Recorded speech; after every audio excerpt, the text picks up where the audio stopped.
사랑하는 영락교회 지체들에게 주 안에서 평화 인사를 전합니다. 오늘은 2023년 8월 29일 화요일입니다. 오늘의 묵상 본문은 민수기 8장 1절로 26절까지의 말씀입니다. 오늘 본문 말씀 8장 1절부터의 말씀은 이렇게 시작합니다. 여호와께서 또 모세에게 말씀하여 이르시되 2절에 아론에게 말하여 이르다라는 말이 두 번 나오죠. 반복되는 것입니다. 히브루 리던던스라고 하는 이제 히브루의 중요한 문법적인 것이죠. 오늘 본문 말씀 16절에 보면 온전하게 드림받은 이런 말씀이 나오는데, 온전하게 드렸다라는 말이 이제 레투님이라는 말이 반복되는 것이에요. 드리고 드렸다라는 말이죠. 반복되는 것은 이제 중요한 것이다라는 뜻입니다. 우리가 아이들 키울 때 그러죠. 아이들이 똑같은 얘기 또 한다고. 왜 똑같은 얘기를 또 할까요? 엄마가. 중요한 얘기이기 때문이죠. 그래서 반복되는 것은 이제 중요한 것이다. 이 말씀이 중요한 것이다 라는 뜻이 들어있는 것이죠. 등불을 켤 때에는 7등잔을 등잔대 앞으로 비추게 할지니라. 7등잔이라는 건 이제 그 메인 줄기에 등잔이 하나 있고, 등잔대가 그 줄기가 옆에 각각 3개씩 나와서 7개 유대인을 이제 상징하는 그 성전의 성막의 등잔대입니다.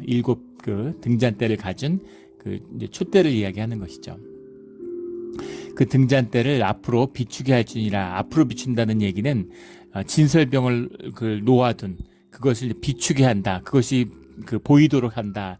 얼마나 어둡겠어요. 장막인데 지금 그 전기등불 이런 것도 아니고, 근데 그것을 그 앞에 둬서 진설병을 올려놓은, 제단 위에 진설병을 올려놓은 것을 보이게 한다라는 겁니다. 등잔대의 불빛, 이 불빛은 꺼져서는 안 되는 것이, 이건 주님의 이제 임재를 상징하는 것입니다. 우리 이제 개신교 가운데서도, 가톨릭도 그렇게 하고 성공회도 그렇게 하고, 개신교 가운데서 예배 드릴 때 등잔대에 불을 붙이는 그런 걸 보신 적이 있을 겁니다. 주님의 임재, 주님이 함께 하신다라는 것을 상징적으로 이제 보여주는 것이죠. 등불이 켜 있다라는 건 주님이 곳에 함께 하고 계신다. 주님이 세상에 빛이 되어 주신다. 빛의 상징이잖아요. 빛의 표상으로 주님의 임재를 표현하고 있는 것이죠. 그것은 동시에 또 우리가 세상을 향하여 빛이 되어야 된다는 것을 예표하고 있죠. 복음의 빛을 들고 세상을 향해 나가라 이럴 때 세상을 향한 빛이 되는 성도, 또 성도의 빛이 되시는 주님, 12개의 진설병, 그래서 12지파, 온 이스라엘을 상징하는 거잖아요. 그곳에 빛이 비추인다라는 것은 그 12지파, 온 이스라엘을 주님이 지켜주신다. 그들의 아버지가 되어주신다. 그들의 왕이 되어주신다. 그런 의미가 상징적으로 들어있는 것이죠. 우리 늘 주님의 빛 가운데 행하는 빛의 자녀들이 되기를 주의 이름으로 축원합니다. 또 우리가 세상에 빛이 되어야 되겠죠. 4절에 이 등잔대의 제작법은 이러하니 곧 금을 쳐서 만든 것인데 밑판에서 그 꽃까지 쳐서 만든 것이라. 이 등잔대에 관한 말씀은 이제 성경에 여러 군데에 나옵니다. 출애굽기 27장에도 나오고, 또 40장에도 나오고, 37장에도 나오고, 여러 군데 나와요. 또 레위기 24장에 보면 등잔 기름에 대한 또 말씀이 나오죠. 그래서 이 등잔대를 이제 어떻게 만드는 것인가 하는 제작법이라고 번역을 했는데, 마아세흐라는 말이죠. 마아세흐라는 말은 제도 이런 걸 뜻하는 것인데, 단순히 등잔대 만드는 것뿐만 아니라 그걸 어떻게 놓아야 되고 그것에 대한 모든 제반의 설명을 이제 말씀하고 있는 것이죠. 명어로 work, did 이렇게 썼는데, 그 등잔대에 관한 모든 것, 그런 것들은 이런 것이다 이렇게. 그것이 이 말씀이 주어졌다라는 겁니다. 여호와께서 자기에게 보이신 양식을 따라 이 등잔대를 만들었더라. 양식이라는 것은 이제 캄마레흐라는 말인데, 이게 이제 라흐라는 말이 원형이에요. 라흐라는 것이 이제 비전, 사이트, 본대로 이런 말입니다. 뭘 봤을까요? 어디서 봤을까요? 천국에 있는 이 등잔대를 본 것이죠. 우리 계시록에 나오는 것처럼 하늘 보좌 앞에 앉아 있는 그 등잔대의 모습, 그것을 보여주신 거죠. 그래서 그걸 봤으니까 그 본대로 만들었다. 그래서 그거 모형입니다. 그래서 우리의 이제 성전, 우리의 예배당이라고 하는 것은 하늘의 성전의 모형이죠. 그것을 본따 만든 겁니다. 흉내내는 것이죠. 그러나 주님이 임재하셔서 우리의 성전 가운데 우리의 예배를 받으시고 우리와 함께 하시는 하나님 나라가 이 땅에 임했을 때에는 그 성전의 모든 것이 진짜가 되는 것이죠. 이것이 우리의 예배와 성전의 비밀입니다. 예. 그래서 이것은 모형이지만 또 진짜이기도 한 것이죠. 진짜일 수도 있는 것이죠. 예. 이것이 중요한 비밀이에요. 우리가 육신을 입고 있지만 하나님의 자녀로서 영의 사람이 되도록 살아갈 수 있는 것이죠. 성령에 감동되고 성령이 우리를 주장하시면 우리가 성령의 사람으로 살아가는 것입니다. 예. 우리가 껍데기이지만 동시에 본질인 것이죠. 이것이 주님의 영이 이 땅에 임하는 교회의 비밀이고 우리의 육신의 우리 몸의 비밀이고 우리 삶의 비밀이죠. 이 비밀이 주 안에서 풀어지는 우리의 신앙생활의 자리가 되기를 주의 이름으로 축원합니다. 5절부터는 레위인의 이제 이야기입니다. 레위인 2절에 6절에 보면 이스라엘 자손 중에서 레위인을 데려다가 정결하게 하라. 7절에 너는 이같이 그들을 정결하게 하되 속죄의 물을 그들에게 뿌리고 정결하게 하다라는 게 테하람이란 말인데 씻는다는 얘기입니다. 씻다, 속죄도 테하르 같은 말이에요. 사실은 그것도 씻는다는 말이죠. 정결하게 한다. 물을 그들에게 뿌리고 그들에게 그들의 전신을 삭도로 밀게 하고 그 의복을 빨게 하여 몸을 정결하게 하고. 의복을 빨다고 몸이 정결해지나요? 예, 깨끗한 옷을 입었다고 몸이 깨끗한 것인가요? 네, 그렇지 않죠. 이것은 의식입니다. 이것은 종교의 의식이에요. 몸을 깨끗하게 한다는 표상으로, 증표로 옷을 빠는 것이죠. 옷을 빠른다고 몸이 깨끗해지지 않지만 주님이 이것을 우리를 깨끗게 하는, 구별하는 이 땅에서의 구별한다는 게 성결하다는 뜻이잖아요. 우리를 성결케 하시는 주님의 뜻을 담은 것이다 라는 겁니다. 그래서 이것이 의복을 빤다라는 것이, 의복 안 빠는 사람이 어디 있어? 다 빨아 입죠. 그런데 그것과는 다른 의미가 하나님의 이름으로 구별되었다라는 뜻 가운데 들어있는 겁니다. 우리가 늘 밥 먹지만 주일날 예배를 끝나고 주님의 이름으로 같이 밥을 먹는 것은 완전히 다른 것이죠. 그런 걸과 이제 비교해서 생각해 보시면 될 것 같아요. 의복을 빨게 해서 몸을 정결하게 할 수 있는 분은 주님이시죠. 의복을 빨지 않는다고 해도 우리를 정결하게 하실 수 있는 분입니다. 그러나 의복을 빠는 것으로 구별된 삶으로 주님의 말씀에 순종하는 것으로 이것을 성취하는 것이죠. 주님이 이루는 것이지만 주님의 말씀을 이루는, 우리 가운데 이루어지기 위해서는 우리의 순종이 있어야 된다는 겁니다. 그때 사람들은 의복을 빨라 그러면 빨고 몸이 정결하게 된다 그러면 정결하게 된 것으로 받아들였겠죠. 근데 우리가 이제 모더니즘의 시대가 됐잖아요. 의식이 발달하고 에고가 우리의 중심이 되고 머리가 커지다 보니까 이제는 의복을 빨게 하면 몸이 정결해진다 그러면 아마 다들 의복 판다고 몸하고 무슨 상관이 있어 이제 이렇게 생각할 수 있겠죠. 근데 그것이 아니라는 겁니다. 주님이 말씀하는 것을 순종할 때 주님의 뜻이 우리 가운데 이루어진다는 것이죠. 우리 늘 말씀에 순종함으로 주님의 뜻이 우리 가운데 이루어지기를 주의 이름으로 축원합니다. 속죄물을 그들에게 뿌리고, 속죄물이라는 것은 번제물에 남은 암소의 재를 탄 물이잖아요. 그것을 뿌리는 것으로 어떻게 보면 우스꽝스럽죠. 현대인이 본다면. 그런데 그것이 그 시대의 말씀의 표상이 되었다는 겁니다. 그 말씀에 순종하는 것으로 그 일을 주님이 성취하는 것이죠. 그들에게 그들의 전신을 삭도로 밀게 하고 온 몸을 있는 털을 다 밀었다는 거예요. 이것이 이제 애굽에서 온 것이다 뭐 이렇게도 얘기하는데 뭐 그랬을 수도 있겠죠. 사람들이 제사장들이 삭도로 온몸을 미는 것을 이제 봤으니까 그것이 뭔가 구별되고 성결한 것의 표상으로 받아들였을 수도 있습니다. 그런데 정신을 삭도로 민다는 것은 우리가 정결케 된다는, 우리 몸으로 정결함이라는 것을 각인하고 기억하는 방법이죠. 털이라는 것이 이제 불결함, 털이라는 것이 누구라도 불결하게 생각되잖아요. 털이 길고 머리가 길면 사람이 불결하게 느껴지죠. 그래서 그걸 미는 것이죠. 불교에서도 출가할 때 머리를 밀죠. 머리에 우리의 기억, 우리의 삶, 우리 모든 것을 이제 지운다. 새로운 출발을 의미하는 거죠. 머리를 미는 겁니다. 머리의 기억이 우리 머리에 남아있다. 이렇게 믿기 때문인데, 그런 것이 우리가 이제 심리적으로, 무의식적으로 가지고 있어요. 우리가 뭔가 새롭게 해야 되겠다. 새로운 출발을 해야 되겠다. 그럼 머리를 자르지 않습니까? 그래서 연애하는데 여자친구가 머리를 잘랐다. 그럼 굉장히 긴장해야 된다는 거죠. 여성이 헤어스타일을 긴 장발이었는데 단발로 확 쳤다 이러면은 뭔가 심증에 굉장히 큰 변화가 있었다는 이제 증거라는 거죠. 그래서 긴장해야 되는 거죠. 왜 머리를 밀었을까? 이렇게 잘랐을까? 이제 긴장해야 되는 겁니다. 그래서 머리랑 털을 민다는 건 항상 문화적으로 굉장히 민감한 이슈죠. 우리 고등학교 때 머리를 이제 두발 단속을 했잖아요. 뭐 2cm, 뭐 3cm 이런 식으로 두발 단속을 하니까 친구 하나가 머리를 다 밀었어요. 싹 밀고 왔습니다. 그러니까 선생님한테 불려가서 교무실로 뭐 여기저기 불려다니면서 상담도 하고 야단도 맞고 머리를 왜 밀었을까 얘가. 굉장한 뭔가 무슨 저항이 있나 무슨 다른 뜻이 있나 선생님들이 긴장하시는 거죠. 이것이 몸에 삭도를 대는 비밀입니다. 그래서 큰 변화. 근데 이 변화라는 것은 또 다른 의미가 있죠. 공동체 가운데 관계 속에서 보면 몸에 삭도를 대서 몸에 털을 다 밀었다고 생각해 보세요. 눈에 확 띄겠죠. 예. 그래서 누가 봐도 레위인인 것입니다. 아, 저 사람은 레위인이구나. 누가 봐도 다 레위인으로 알아요. 이것이 레위인으로서 공동체 가운데 살아가는 자신을 거룩해 하고 구별하는 그런 모습이 된다는 것이죠.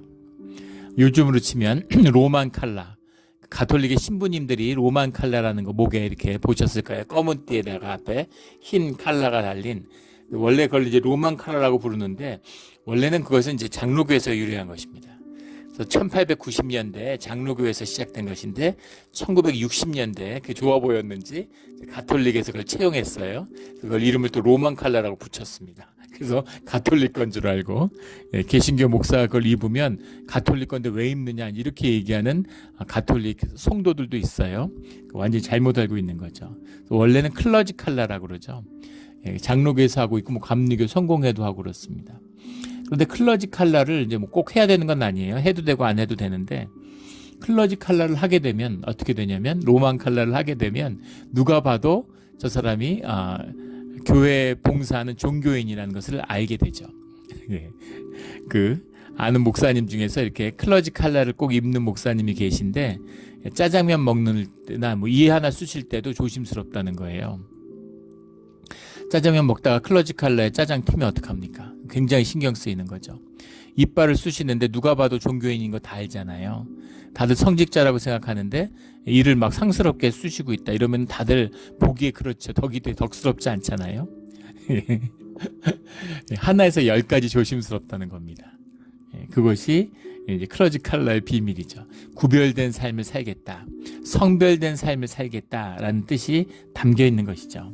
그것처럼 몸을 삭도로 밀었다라는 것은 누가 봐도 레위인으로서 공동체 가운데 구별된 사람들이고 구별된 삶, 조심하는 삶을 살아야 된다라는 뜻이 담겨 있는 것입니다.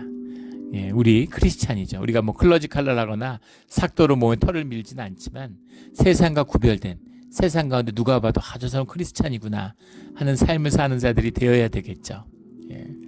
그런 삶을 살아가는, 세상과 구별되는 주의 자녀들이 되기를, 빛의 자녀들이 되기를 예수 그리스도 이름으로 축원합니다. 8절에 또 그들에게 수송아지 한 마리를 번제물로, 기름 섞인 고운 가루를 그 소제물로 가져오게 하고, 그 외에 너는 또 수송아지 한 마리를 속죄제물로 가져오고, 번제물과 소제물과 속제물, 우리 레위기 주일날 나누고 있는 레위기의 그 강해에서 나눈 말씀이죠. 번제라는 건 헌신을 상징하고, 소제라고 하는 것은 감사를 상징하고, 그리고 이제 속죄제물, 죄사함을 의미하는 것이죠. 물론 이 모든 것이 죄사함과 연결되어 있는 것이지만, 그러니까 주님과 하나 되는 교제의 깊이를 더하며 주님으로부터 죄사함을 받아야 주님과 함께 할 수 있다. 주님의 일을 할 수 있는 사람은, 주님의 일을 하는 사람들은 죄의 문제가 해결되어야 되는 거죠. 죄를 가지고 주님 앞에 나가면 죽는 것입니다. 그러니까 죄의 문제가 다루어져야 되는데, 이것을 다루기 위한, 속죄제를 드리기 위한 번제와 소제가 있어야 된다라는 겁니다. 그것을 드린 다음에 이제 레위인으로서 구별되는 거죠. 이것이 장막에서, 회막에서 봉사할 수 있는 전제입니다. 레위인이기 때문에, 레위 지파에 소속됐기 때문에 나이 되면 나와서 일하는 게 아니에요. 이 속죄제로, 번제와 소제와 속죄제를 요제로 그 다음에 드려졌을 때 비로소 레위인으로서 봉사할 수 있게 된다라는 뜻이 들어있는 것이죠.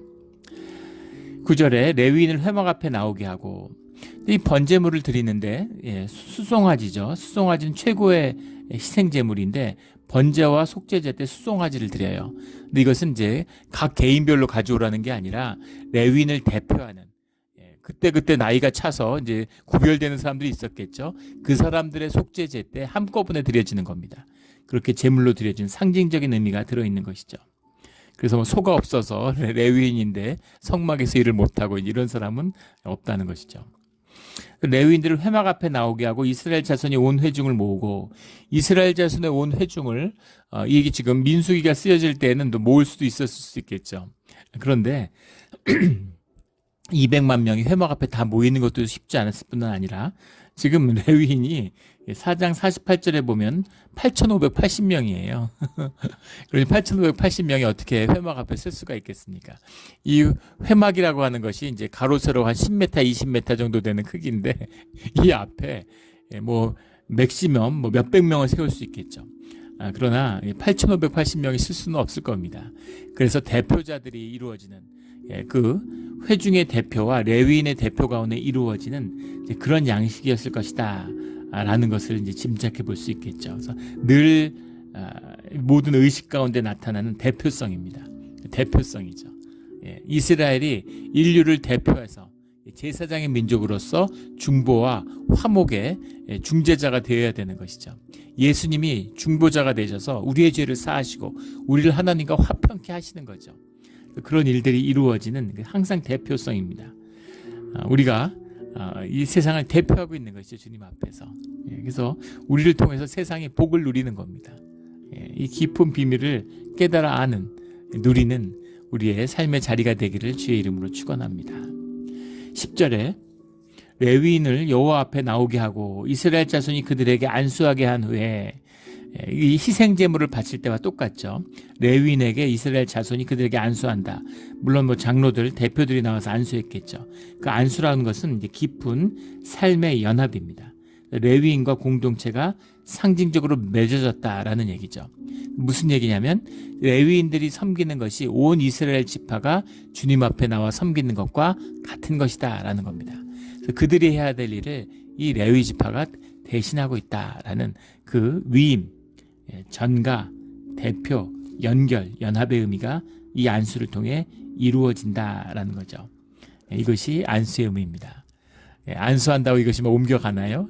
그런 의미가 아니라 주님의 이름으로 주님 안에서 그 우리가 순종의 의미를 표상함으로 주님이 그 뜻을 주님 가운데 이루신다는 것이죠. 늘 이게 중요해요. 종교의 의식이라고 하는 것은 옷과 같은 것입니다. 옷과 옷은 옷이고 몸은 몸이죠. 몸이 옷을 입고 있어서, 몸이 옷을 입고 있을 때 옷이 귀한 것이죠.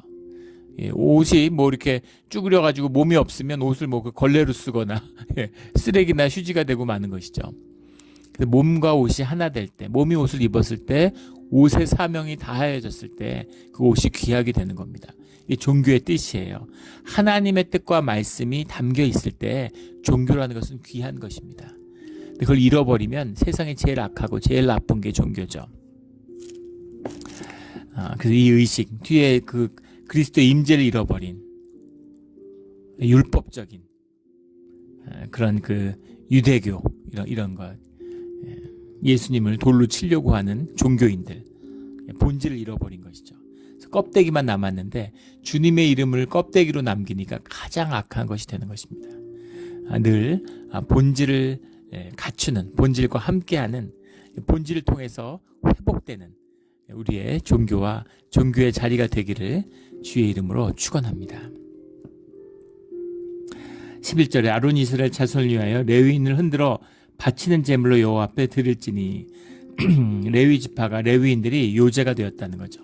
흔들어 드리는 요제라는 것은 온전한 헌신을 상징합니다. 온전하게 완전히 드렸다라는 거죠. 요제가 흔들어 드려지면 거제물로 주님 앞에 흔들었다가 높이 들었다가 다시 내리죠. 요제물은 다 거제물이 됩니다. 거제물은 제사장에게 주어지는 거죠. 레위인들은 제사장을 섬기는, 제사장의 일을 섬기는, 제사장의 몫을 나누는 그런 자들이 되었다, 이런 의미입니다. 제사장에게 주어졌다.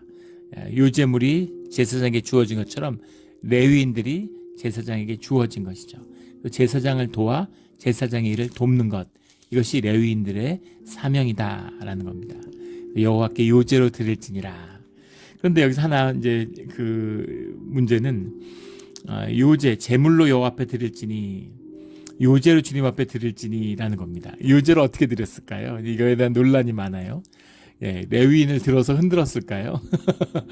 예, 어떻게 했을까요? 예, 전승 중에는 실제 제단 위에 레위인을 올렸다는 얘기도 있습니다. 그런 설도 있는데 글쎄 그랬을까요? 우리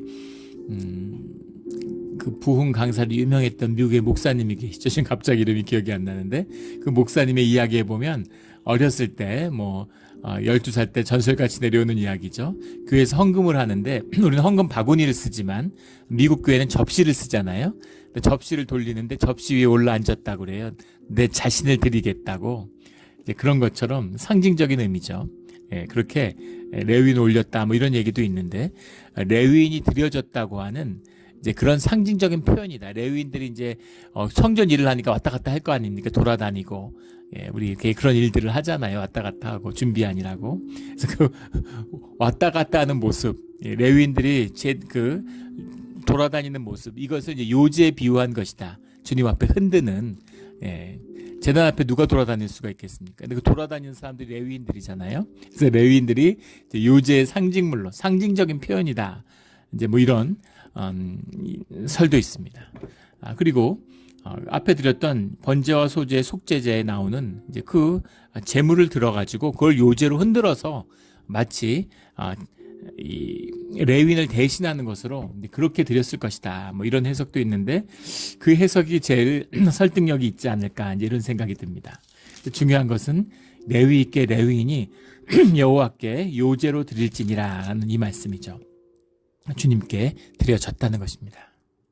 그래서 레위인이 드려졌다는 의미는 무엇일까라는 것에 대해서 16절, 17절에 나오죠. 이스라엘 자손 중 모든 초태생, 곧 모든 처음 태어난 자 대신 내가 그들을 취하였으니 처음 난 것은 다 주님의 것인데 처음 난 것을 대신해서 레위인을 취했다라는 거죠. 그럼 처음 난 것의 의미가 무엇이냐면 17절에 나오는 모든 처음 태어난 날을 치던 날에 애굽에서 6월절의 이야기죠. 그들을 내게 구별하였습니다. 처음 난 것을 취했다. 처음 난 것이라는 것은 얼마나 가장 귀한 것, 소중한 것, 축복의 시작이죠. 처음 난 것을 주님이 취했다는 것은 축복의 약속이 영원하다는 뜻입니다. 첫 열매가 맺었다. 열매를 맺기 시작하면 계속 열매를 맺잖아요. 첫 열매를 주님께 드렸다는 건 우리 가운데 열매가 끊어지지 않는다. 우리가 계속해서 열매를 주님 안에서 얻게 된다라고 하는 주님의 약속이죠. 축복의 약속입니다. 그 첫 열매를 주님께 드리는 거예요. 그런데 첫 열매를 치시고 첫 열매를 뺏어갔다. 이건 무슨 이야기겠습니까? 그것은 너희의 모든 축복, 너희 앞에 앞으로 축복이 없어. 너희에게는 저주만 있다라고 하는 아주 무서운 표현인 것이죠. 그 자식이 10명인데 첫째만 데려갔으니까 9은 남았네. 이런 게 아니라 너희 가운데 이제 자녀의 축복은 끝났다. 이런 의미가 들어있는 겁니다. 반대로 첫째 아이를 주님께 드렸다라고 하는 의미는 주님이 자녀의 축복을 자자손손이 우리에게 주신다라는 뜻이 들어있는 거죠. 그런데 첫째 아이들을 전부 다 주님께 드리는 것을 대신해서 레위인을 받는 것으로, 레위인이 주님의 일을 하는 것으로 그 축복의 언약을 확정하셨다라는 것이죠. 그러니까 레위인이라는 것은 귀한 의미가 있는 것입니다. 레위인은 분깃을 가지지 않고 주님의 일만 하지만 11조로 그들의 삶을 돕고 그들의 삶을 협력해서 이제 살게 하는 것이죠. 그것이 이제 공동체가 하나 되는 비밀이고 주님 안에서 하나 되는 비밀이 이제 그 가운데 있는 겁니다. 예. 그 공동체의 일이 레위인의 일이고 하나님의 일이 레위인의 일이고 레위인의 일이 공동체의 일이 되는 것입니다. 하나됨의 비밀이에요. 이 깊은 비밀을 풀어지는 우리 교회와 또 우리 신앙의 자리가 되기를 주의 이름으로 축원합니다. 교회가 풍성함이 있으면 우리 삶의 자리가 풍성해져요. 예. 교회 가운데 인색함이 있다는 건 주님의 은혜가 소멸했다는 뜻입니다. 그러면 우리 삶의 모든 영역에서 재앙이 임하죠. 예. 눈앞에 바로 하늘에서 번개가 떨어지고 이런 게 아니니까, 눈에 보이지 않으니까 내 걸 아까워하고 내 거라고 생각하는, 내 건데 주님이 내 거와 주님 것을 썩지 않으시죠. 주님 것을 거두어 들이시면 삶에 뭐가 낫겠습니까? 그런 것이죠. 은혜를 더하고, 인색하면 점점 더 인색하고 쪼들리게 되고, 주변에 한번 보세요. 힘들어하고 쪼들리는 사람은 점점 더 쪼들립니다. 풍성하고 나누는 사람들은 점점 더 풍성해져요. 그래서 섭리와 같은 것입니다. 이 깊은 섭리의 은혜가 우리 가운데서 풀어지기를 주의 이름으로 축원합니다. 11조도 마찬가지죠. 한국 교회에서 평균적으로 교인 중에 10% 정도가 11조를 한다 그러죠. 11조 해보신 분들은 아직 11조 쉽지 않습니다. 11조 못해요. 11조를 할 수 있는 사람은 자신의 삶을 주님께 드리는 사람들입니다. 주님의 삶, 내 모든 것이 주님의 것임을 받아들이고 확정할 수 있는 사람만 11조를 할 수 있죠. 지금 이민교회는 11조 하는 사람이 1%가 안 된다고 그래요. 그럴 것 같습니다. 그런 거죠. 물론 삶의 조건이 더 힘들고 생존의 위협이 더 강하고 어려운 삶을 살아왔기 때문이겠지만, 가난할 때 11조를 못하는 사람은 아무리 돈이 있어도 11조를 못합니다. 못하는 게 아니라 점점 더 못하죠. 점점 더 아깝고 점점 더 쪼들리고 그런 것이죠. 그 풍성한 은혜, 풍성히 누리는 은혜, 그 비밀이 풀어져야 되는 것이죠. 그 은혜가 우리 가운데 풀어지기를 주의 이름으로 축원합니다. 19절에 보면 이스라엘 자손에서 자손을 대신하여 그들로 봉사하게 하며 또 이스라엘 자손을 위하여 속죄하게 하였나니, 봉사하는 의미와 속죄하게 하는 의미가 다 들어있는 것이죠. 예수님의 중보의 사역을 예표하고 있다, 이제 그렇게 볼 수 있을 것입니다. 그래서 이는 이스라엘 자손이 성소에 가까이 할 때 그들 중에 재앙이 없게 하려 하였습니다. 성소와 가까이 해야 되잖아요. 성소와 함께 한다는 게 뭡니까? 주님과 함께 살아가야 되는 거죠. 복의 근원이니까. 근데 그것이 저주가 되고 재앙이 되지 않게 하기 위해서 레위인을 구별해서 세운 것이다 라는 겁니다. 그래서 귀한 것이죠. 그 레위 지파를 세우는 것, 이것이 이스라엘의 부흥과 하나구나 하는 것을 바벨론의 유수를 통해서 깨닫게 되는 것이죠. 그래서 이 레위 지파가 이제 중요하다라는 것이 성경의 중심의 골격을 이루게 되는 것입니다. 다윗 지파를 세우는 것과 레위 지파를 세운다라는 것이 이스라엘을 세운다는 것의 양대 기둥입니다. 그것은 왕처럼 같은, 왕과 같은 주님과의 친밀함, 주님과 함께 해야 된다라는 것이 다윗 지파의 비밀이죠. 다윗의 비밀입니다. 그리고 하나님과 함께하고 그 하나님의 임재를 영속하기 위해서는 레위 지파가 세워져야 된다. 예배와 제사가 반듯하게 세워져야 된다는 것이죠. 이것은 오늘날도 마찬가지죠. 주님과의 깊은 교제입니다. 신앙이 뭐예요? 주님과 하나 되는 것이죠. 하나님과 하나 되는 것, 그것이 삶의 비밀이고 모든 축복의 근원입니다. 그런데 그것을 주님과 하나 되는 삶을 이어가기 위해서는 우리가 교회와 예배가 세워져야 되는 것이죠. 이 비밀이에요. 이것이 레위 지파의 비밀이죠. 오늘 24절에 보면 레위인은 이같이 할지니 곧 25세 이상으로 회막에 들어가서 복무하고 봉사할 것이요 55절에 50세부터는 그 일을 쉬어 봉사하지 아니할 것이나. 근데 4장에 보면 4장 3절에부터 39절 사이에 보면 30세부터 50세까지라고 나왔어요. 근데 여기는 25세부터 50세까지라고 나옵니다. 그 뒤에 이제 사무엘서에 같은 데 가면 다윗 때에는 이것이 20세로 낮아지죠. 그런데 30세라는 건 공적인 의무, 이 일의 엄중함을 상징하는 것이라고 그랬죠. 그래서 25세나 20세와 모순되는 것이 아니라 20세나 25세도 나와서 일을 도왔겠죠. 여러 가지 일들을 돕지 않았겠습니까? 그러나 공식적인 직함은 30세고 25세가 의사, 전문의가 30세면 25세와 20세는 레지던트, 인턴 이런 거죠. 그러니까 그 일들을 옆에서 이렇게 돕는 일들이 확대되고 성전의 일이 커지니까 많은 인력이 돕지만 30세라는 이것을 공적인 일로 이 일의 엄중함을 삶의 중심으로 받아들여야 된다라는 뜻이 들어있죠. 지금도 마찬가지죠. 우리 국회의원 출마 예전에 27세인가 그랬죠. 대통령 출마도 40세인가요? 그 기준이 있었는데 요즘은 어떤지 모르겠습니다. 요즘에는 관심이 없어서 어떤지 모르겠는데 나이 기준이 있죠. 근데 27세는 대표가 될 수 있고 26세는 대표 될 수가 없나요? 미국의 21세는 술을 마실 수 있죠. 근데 20세와 21세가 무슨 차이가 있을까요? 그것은 이제 구분 짓는 것이죠. 이때부터 어른이라고 하고 이때부터 삶의 책임, 모든 자신의 삶에 대한 책임을 지워야 되는 나이다. 그런 것을 어떤 정하는 것이죠. 그러니까 그런 의미에서 30세라는 것은 공적인 삶, 대표하는 삶, 대표성을 가지는 삶. 산헤드린의 공회원이나 모든 공직에 30세부터 나갈 수 있는 거죠. 이 30세라고 하는 의미, 무슨 회막에 관련된 일들, 그런 걸 옮기고, 이게 사실은 굉장히 고된 노동이잖아요. 하지만 그런 일들이 가지는 대표성이라는 것을 명심해라 라는 게 들어있는 거죠. 그렇다면 30세는 그렇다 치고 50세부터 그 일을 쉬어 봉사하지 아니한 것은 왜냐? 50세의 의미가 뭐겠냐라는 겁니다.